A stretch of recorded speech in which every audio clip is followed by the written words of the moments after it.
I'm going to introduce you to a secret ability every single person in this room has. Doesn't matter if you're old or young, male or female, but if you're old and female, that works too.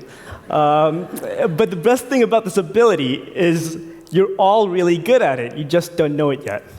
I'm going to show you that it's easy to draw in 3D, better than drawing in 2D.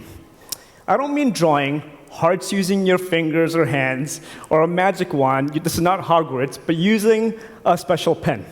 There's pens that allow you to draw in 2D. I work for a company that produced a pen that allows you to draw in 3D. We call it the 3Doodler. So what's a 3Doodler? I read a Consumers Report article just a couple of days ago, and they explained it perfectly. They said it's what you get when you mix a 3D printer with a hot glue gun. So it's kind of like a glue gun. You plug it in, you choose any colors of plastic, you put it into the back, and then you press one of the extrusion buttons, and what happens is the plastic heats up, and there's a fan here, and it cools the air out of the plastic right away, so you can actually draw in 3D. So that's cool, but what can people do with that? Maybe you forgot to buy your son his favorite action figure. You can get him to create his own action figure. Maybe you went to a design store and you saw this clock that you really like. Maybe it's too expensive, or you don't have time to buy it, so you can actually doodle your own. Maybe you had a dinner party and you're maybe a dish short. Why not doodle your own? We have some friends in Dubai, and they actually made a live replica of the Burj Khalifa, and that's actually 2 meters tall, all made with this pen. Then you obviously have the obvious examples, like artists, and creating like abstract art. And the next one's actually my favorite example. Maybe you forgot to do your laundry, and you can actually doodle your own dress, which you can see right now. Vanessa, please come up.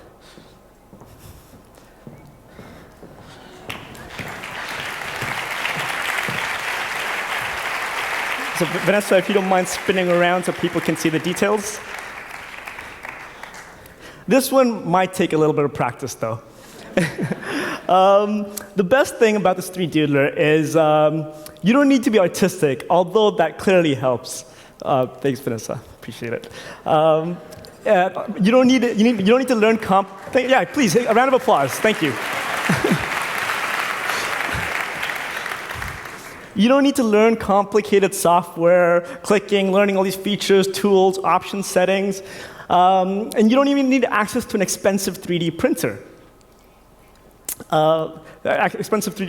It's the first time you can actually have a concept, an idea in your mind, and create it in a matter of minutes. Something physical, something tangible that you can give, share, touch, feel. You can use it to build. You can use it to create. You can use it to fix. Really stupid example, like a few months ago, my cell phone case broke. So I actually made my own cell phone case. Or I keep losing my keys. So what I did was I went to my wall and I just doodled a hook and I just put my keys on there. I still lose them anyway, but that's a different story. And the thing is, I can see some skeptics already out there. All right, those people saying, like, looking at me, being like, "Oh yeah, you're making it sound a lot easier than it is." All right, and we see this all the time at trade shows or store demos. We go to these shows with our arsenal of doodles, and then myself or a colleague would stand up there and start doodling in 3D.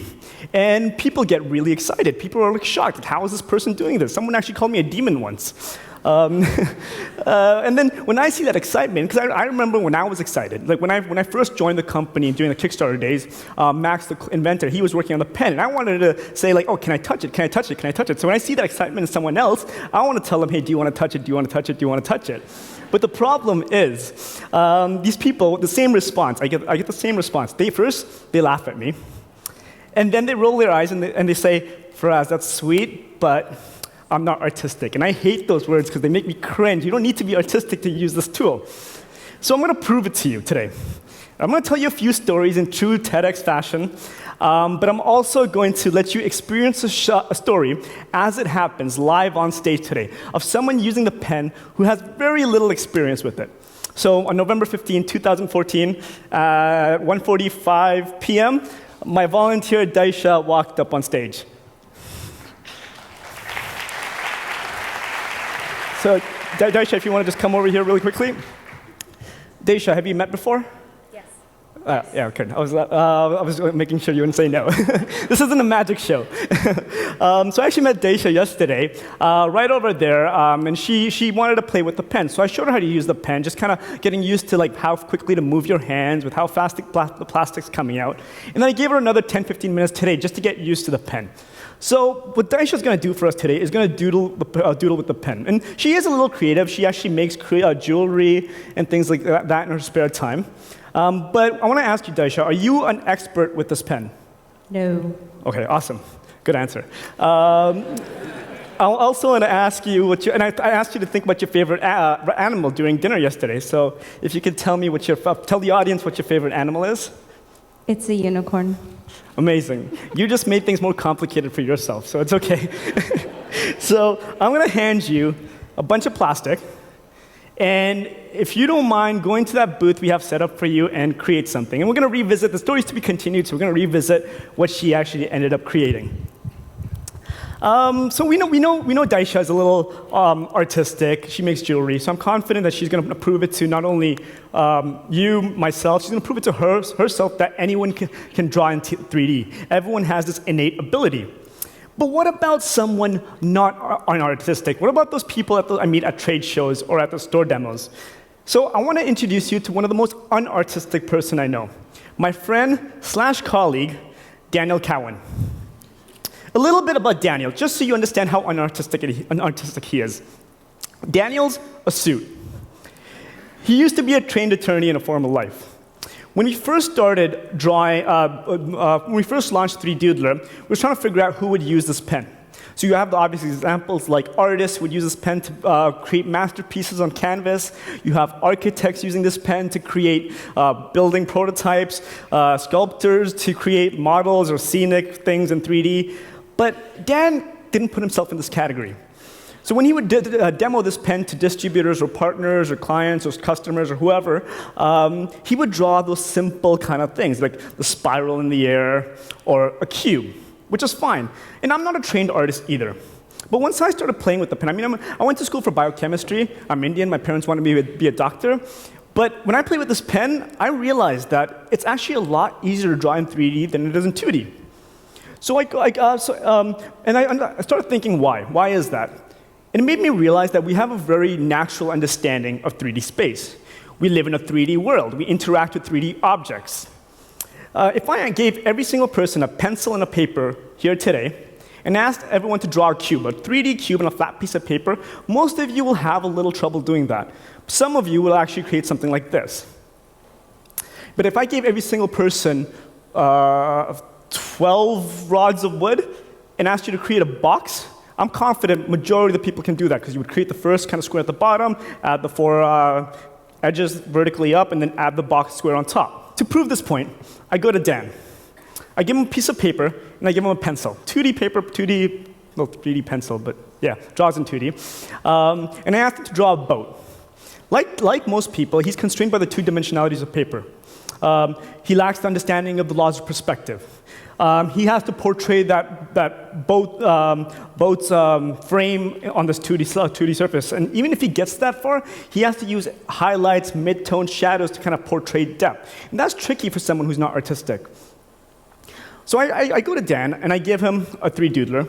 Oh, yeah, and by the way, the boat he'd ended up drawing was this. And just full disclosure, this isn't actually exactly the boat he drew, but I asked him to draw a boat again, and he actually spent more effort in it. So I wanted to make sure the representation that I remember it. Anyway, sorry, I digress. So I repeated the same process with Dan. I gave him a 3 Doodler and 12 strands of plastic, and I think I gave him dark blue. So he started the process. If you haven't, and I asked him to draw a boat, if I didn't mention that earlier, but if you haven't been on a boat, you must have seen a boat. You must have played with a toy boat. Or maybe I'm pretty sure everyone's seen Titanic, so we have a rough idea of the proportions of this boat. So he started by drawing the upper deck of the boat. So you all know that it's thinner, it's kind of narrower in the front, and as he kind of went back, it's more broader, and then he kind of looped it back and then joined it to the middle, colored it in. And this is where things get interesting. He only had blue strands of plastic. He's like, give me more plastic. So I'm like, sure. I go run. I get like teal, white, orange. I come back to him. I give him all those colors. Now, he's using the tool to enhance this artistic ability that he claims he never had. He starts by adding orange for the upper deck, teal for the room area, and then he even cut the strand of plastic and put it as a mast, and then added white sails. This is what he came up with. And just so people know, the boat's about this big, but there's more to it. But like, what I love about this boat is that the fact that he added water and he added splashes against the boat. I mean, like, he wouldn't have done that a bit before, so I thought that was kind of neat. But the boat story doesn't stop there. It actually reignited something in Dan, lawyer Dan, that never happened to him before. It redefined his artistic potential. So fast forward a few months, this is at CES, it's like a consumer electronics show in Vegas. Usually, just so you know, Dan's the charismatic, social guy, talking to people, making people laugh. So I always expect him beside me doodling or demoing or meeting someone, but I couldn't find him. So I finally turned around, he's in the back corner of the booth, making even a bigger boat. You think it would stop there? Nope. Fast forward a few more months, we had the opportunity to take over the design store windows of the Museum of Modern Art in New York. So I was trying to figure out which artists can kind of work with us to kind of create these pieces. And what's great is that not only did we have artists helping us, we had the whole entire team, including Dan. Dan ended up making a 4 foot tall boat. It ends up looking like that. Our director of operations, Laura, she made an entire solar system. Max made the Brooklyn Bridge. And these people might not be like artists, but they're able to create fantastic things with this pen. So now I've told you about Dan and how it unlocked the artistic potential in Dan.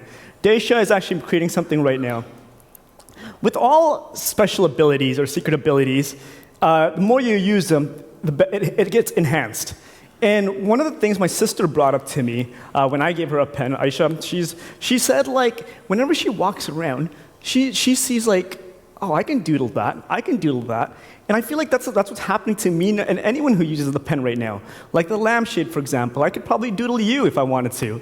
But I start seeing things in doodling, and it makes these complex structures more manageable. So I'm an old man now, and this ability might be better harnessed at someone at a younger age. So that's what we did. We actually introduced the 3 Doodler across an entire high school curriculum.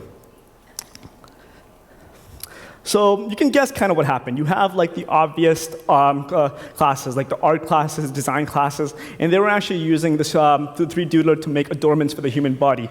Jewelry, glasses, things like that, and how they fit and how they work with your body. But my favorite example was the engineering classes. The objective was to actually build a bridge, and how under compression forces and tension forces, what would it take for the bridge to collapse?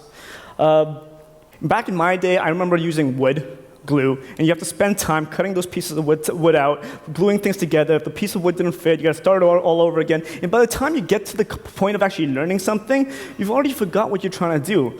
But with the 3 Doodler, they're able to use their intuition, the intuitive sense of the world around them to create this bridge. So they started by having these 2 platforms and creating a rectangle, then seeing if that's strong enough. Then they added a little bit more triangles and so on and so forth. And then they added like supports at the top. And that's how they kind of understood how strong this bridge is. And sometimes these concepts are really hard to explain in words, but by doing this in a tactile, hands-on approach makes this learning process so much faster. The 2 things the teacher actually mentioned to me that kind of resonated with me was, one, she said the playing field for the first time has been leveled. And what I mean by that is that there's different learners. Some people learn with textbooks, some people learn better in a classroom setting, some people learn by a hands-on approach. But using this pen, it helped these students to kind of experiment, kind of fail back and forth, and kind of create these bridges. So that's one thing she said. And the second thing she said was there was actually an increase by females in hard engineering classes. And I thought that's pretty powerful. Running out of time, so my last example is a story about this art therapist named Jennifer Basson and her cancer patient it's a world-renowned at this hospital called Sick Kids Hospital. It's a world-renowned hospital in Toronto, Canada. So what she does is she went to something about the patient. This patient's suffering from bilateral Wilms disease, and basically that's a cancer that affects the kidneys for children at a young age.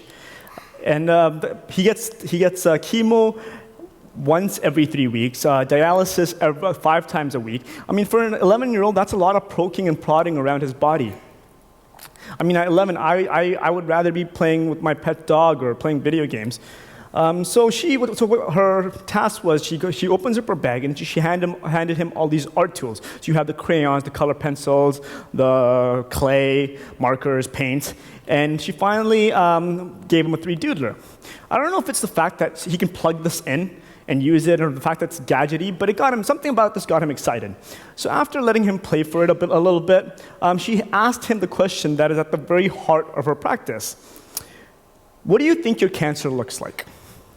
And it's not what he actually doodled. I mean, it's not what he doodled that's important, but for those of you who are curious, it ended up being a big black blob. But it got him to face what he's dealing with. He's in this upsetting hospital environment with these nurses coming in and out, these doctors coming in and out, parents, families keep asking him, how are you, how are you, how are you? And it's just like he probably gives the same answer, but using this pen to actually showcase how he feels opened up this conversation. So that's another great example of how it can help with self-expression. I'm going to wrap this up with Daisha coming back over here with her doodle. Come on. Wow, that's actually pretty good. Do you need a job? So this is Daisha's creation. I don't know if you guys can see it. So that's what she did in 15 minutes without any experience with the pen. Thank you. That's really good. Just to wrap things up with the whole theme of the event, we're always addicted to screens these days, technology to do things for us, and we've lost this power to create with our hands. Whether you're teaching someone, whether it's for self-expression, or maybe you're trying to play out your artistic talents. So I encourage everyone here to bring the power of creation back in their hands. And if you guys see me around, I'll probably carry some pens around me. So if you want to try it out, just please feel free to ask. Thank you.